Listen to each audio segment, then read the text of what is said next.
네, 안녕하세요. 고승은입니다.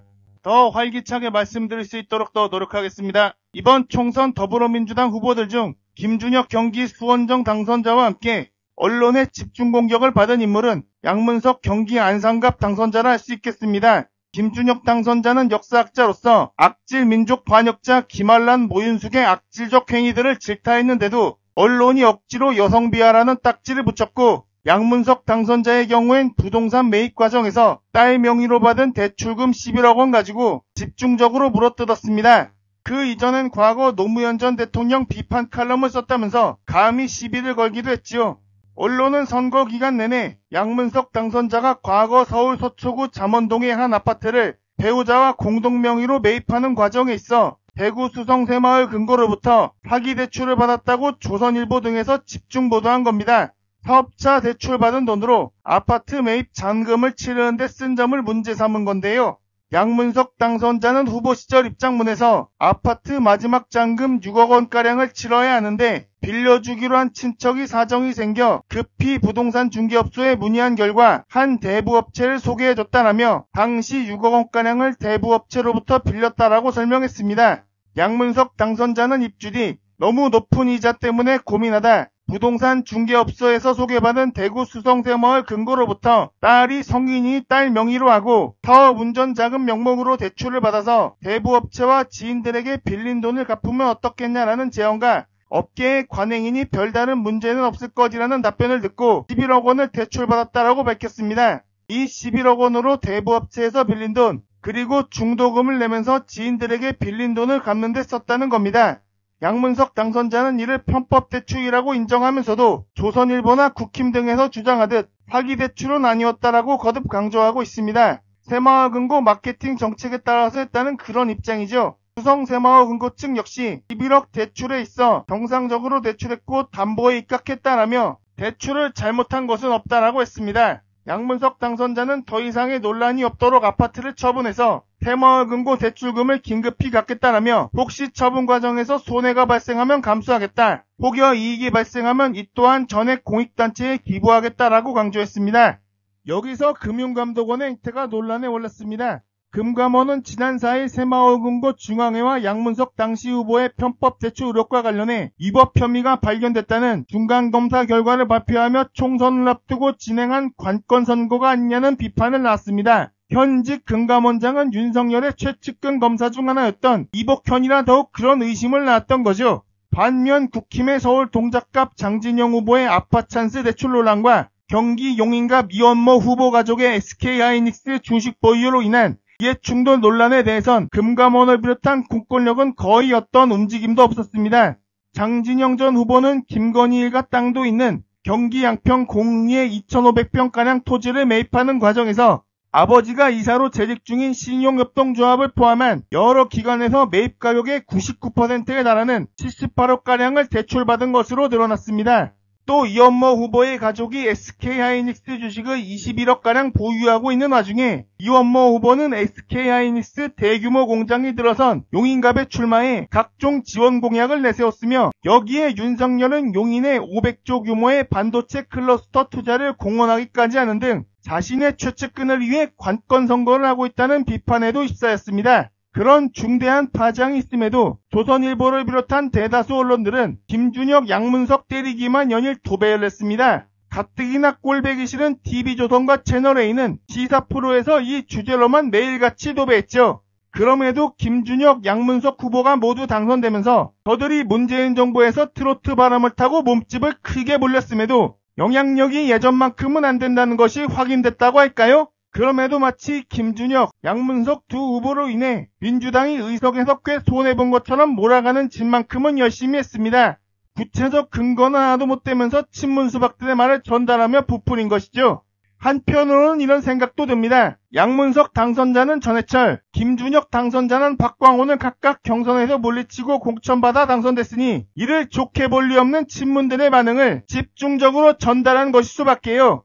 이처럼 선거 기간 내내 조선일보를 비롯한 언론의 공격을 집중적으로 받은 양문석 당선자는 당선 확정 직후 초선 의원으로서 어떤 입법 활동을 할 거냐는 JTBC의 질문에 대한민국이 현재 대통령실 일부 정치 검사들 조선일보가 3대 악의 축이라며 징벌적 손해배상제를 통해서 허위사실 유포를 밥 먹듯이 하는 조선일보 등에 대해서 명확하게 징계하고 제도적으로 방지할 수 있도록 만드는 것이 국회에 들어가면 해야 할 제1호 법안이라고 밝혔습니다. 양문석 당선자는 15일 해가 날아든다에 출연해서도 대한민국 3대 악의 축, 대통령실 일부 정치검사, 조선일보 이렇게 딱 얘기했다라며 징벌적 손해배상제를 도입하는 게 언론개혁의 첫발이다. 언론개혁은 이후 엄청나게 많은 과제들이 있지만 가짜뉴스에 대한 부분에 대해선 단호하게 쳐내야 한다라고 목소리를 높였습니다. 양문석 당선자는 제 문제에 관련해서도 조선일보가 허위사실 유포했지만 그 이전에 민주당과 관련한 수많은 가짜뉴스, 선거에 개입하는 그 모습들, 그리고 지금 와서 윤석열 부부를 비판하는 그 표리부동과 뻔뻔함이라며 이번 총선에서 심판받았다고 평가할 수 있는 사람은 윤석열 부부뿐만 아닌 정치검찰들, 그리고 조선일보라고 직격했습니다. 양문석 당선자는 그리고 조선일보 스스로가 심판의 대상이자 심판받은 주체인데 어디 자신들이 윤석열 부부를 향해 비판하고 정말 후한무치도 이런 후한무치가 없다라며 요 며칠 사이 조선일보 사설이나 논조들을 보면 정작 심판받은 조선일보가 내려 윤석열 탓을 하면서 자신들은 쏙 빠져나가는 저런 행태들이 저들의 일관적인 모습이었다는 것이라고 일갈했습니다. 양문석 당선자는 이 부분에 대해선 제 인생을 걸고 조선일보와 싸우겠다라며 언론개혁 법안 발의에 앞장서겠다는 의지를 강하게 드러냈습니다. 언론개혁 법안에 대한 도입은 노무현 정부 시절에도 논의됐고 정부 차원에서도 추진됐지만 기존 언론의 집단 반발과 언론개혁에 반대하는 수많은 금배지들로 인해 좌절됐습니다. 도리어 이명박 정권 시절엔 조중동 등 기존 수구 언론의 종합편성 채널이라는 날개를 달아주는 미디어법이 국힘 전신 한나라당에 의해 통과되어 그들의 영향력은 더욱 커졌습니다. 언론이 막장 소리 듣던 건 어제 오늘의 일이 아닙니다. 종편 탄생 이후 조선일보의 종편인 TV조선과 동아일보 종편인 채널A는 뉴스나 시사 프로에서 같다는 걸 가지고 단독이니 특종이니 떠들어대며 온갖 소음을 만들어냈습니다.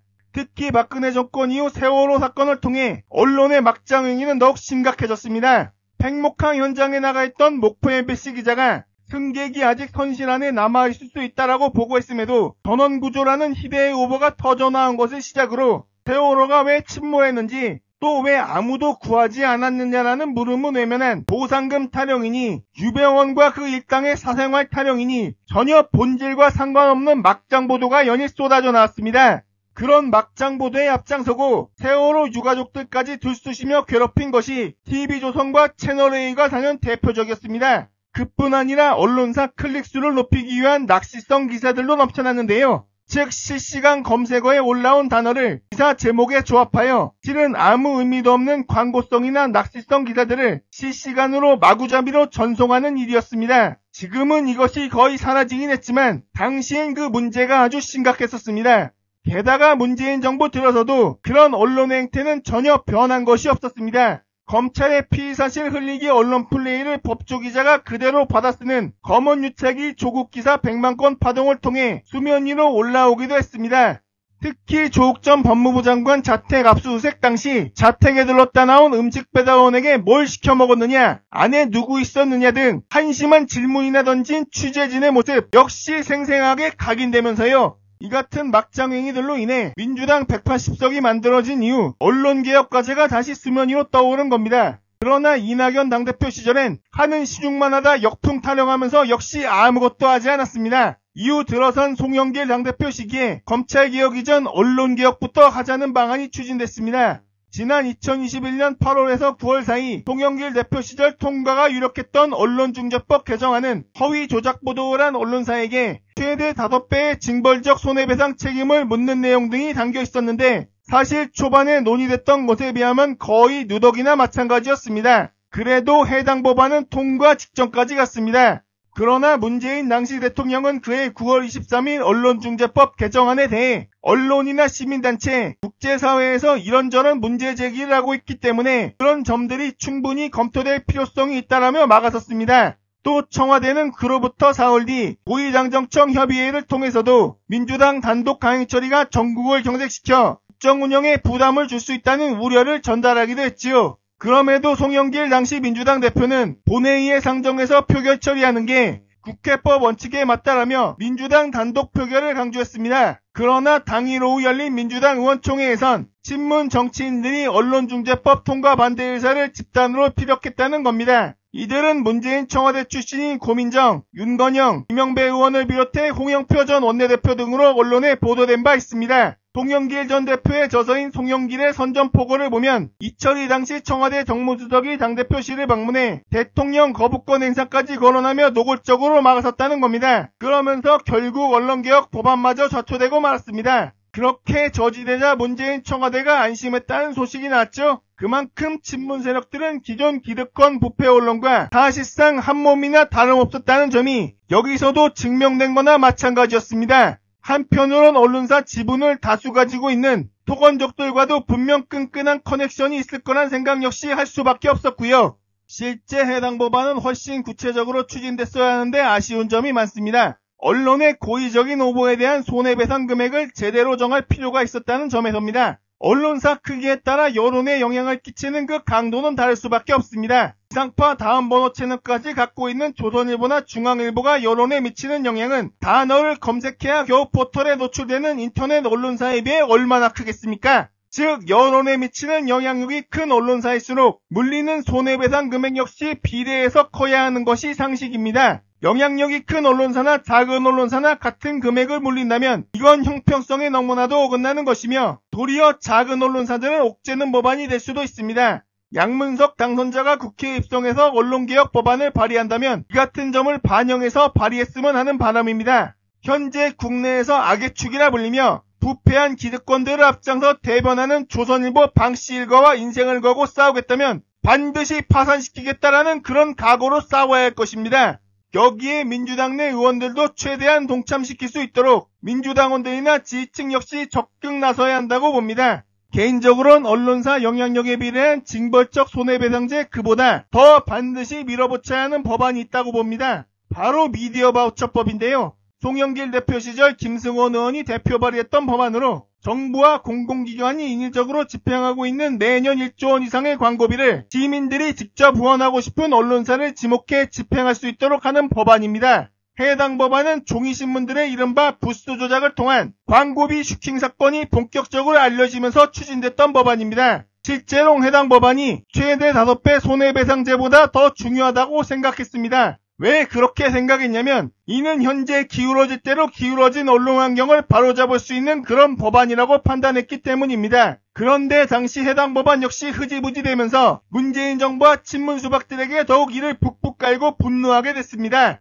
현재 정부 광고비는 규모가 큰 수구 매체들이 앞장서 꿀꺽꿀꺽하고 있습니다. 이들 매체들 역시 계란판을 찍어내거나 신문지 해외 수출이나 하고 있다는 비아냥 샀던 매체들 아닙니까? 지난해 6월 미디어오늘이 유정주 더불어민주당 의원실을 통해 확보한 2021년부터 2022년 신문 매체 정부 광고 집행 현황을 보면 동아일보, 중앙일보, 조선일보가 1위부터 3위를 독식했으며 4위는 대구의 조선일보라 불리는 매일신문이었습니다. 5위부터 7위는 매일경제, 한국경제, 서울경제 등 경제지였고 8위도 역시 수구매체인 문화일보였습니다. 이렇게 수구매체나 경제지들이 우리 세금을 쓸어가고 있는 중입니다. 이렇게 정부에서 인위적으로 집행하는 것을 시민들이 나서서 집행할 수 있게 된다면 어떻게 될까요?